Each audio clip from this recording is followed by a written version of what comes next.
Hello tout le monde et bienvenue pour la suite de ce projet.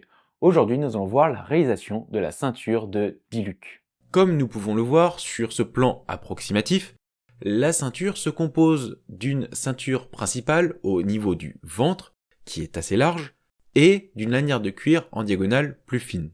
Pour faire cette ceinture, j'ai choisi d'utiliser du cuir. J'ai dans un premier temps découpé une lanière de cuir de 6 cm de large et une lanière de 3,5 cm grâce à un coupe-lanière. Puis, j'ai travaillé les bords de la ceinture. Ce qui est bien avec ce genre de projet, c'est qu'on apprend plein de choses. Par exemple, pour avoir une belle tranche, il faut utiliser un abat carré qui permet de casser l'arête vive d'une pièce de cuir afin de rendre les bords plus arrondis. Puis poncer la tranche avant d'appliquer la peinture de tranche.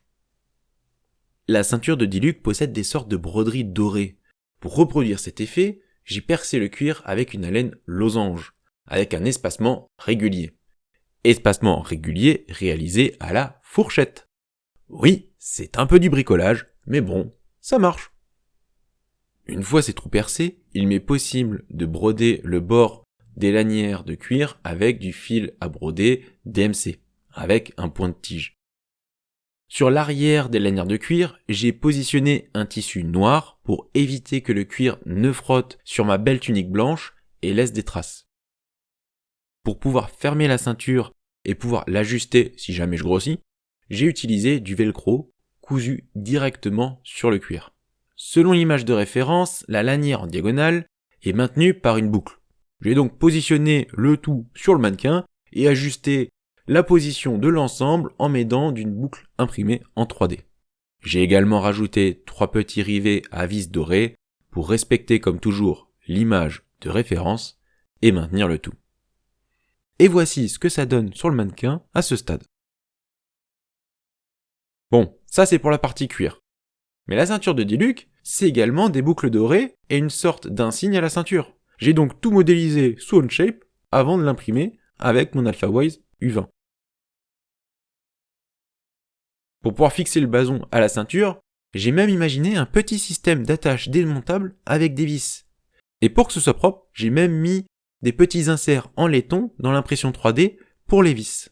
Afin que la forme du blason épouse au mieux la forme de mon corps musculeux, j'ai chauffé le blason au décapeur thermique avant de lui donner la forme souhaitée. Alors, je veux pas que ces boucles soient en plastique peint en doré, non, je veux que ces boucles soient en laiton et qu'ils aient un aspect doré et métallique réaliste.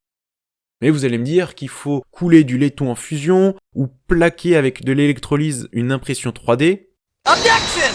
J'ai une solution plus simple, moins chaude et qui ne nécessite pas Bac+5 en chimie.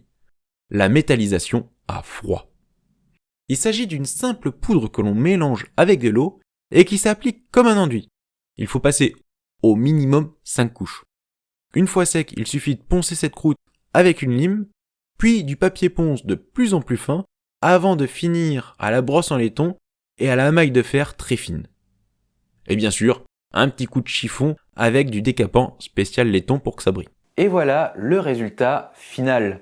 Les boucles sont attachées sur la ceinture et la ceinture est sur la tunique. Moi je trouve que c'est assez réaliste.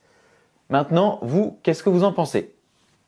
En tout cas, moi je vous dis à la prochaine pour la suite du projet et see you!